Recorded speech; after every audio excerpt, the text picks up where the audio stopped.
One of the things about this type of management in marking or retaining trees is looking at trees as far as their risks. That is, how long will they live? Will they live to the next entry?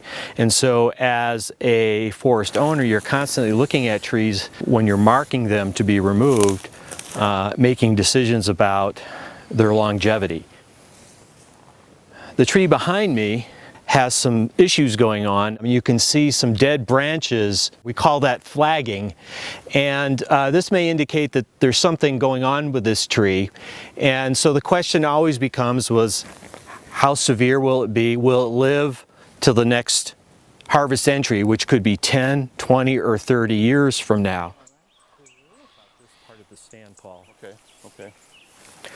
So what we wanted to do here is talk about some selections of trees that we might remove in the next entry for this stand. But before we do that, we need to have a little discussion about growing space. And what I mean by growing space is how much water, nutrients, and light are available for trees and for their growth. And the other part of that is that you have to remember is that the bigger the tree, the more growing space it needs. So over time, you have to give trees progressively more and more space.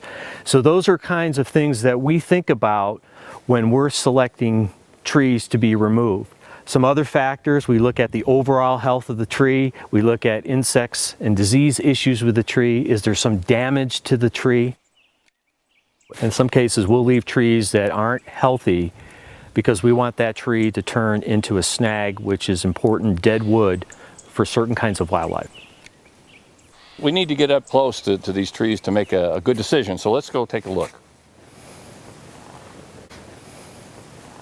Okay, Paul, so let's take a look at this pine tree up here and this small group of trees to your left.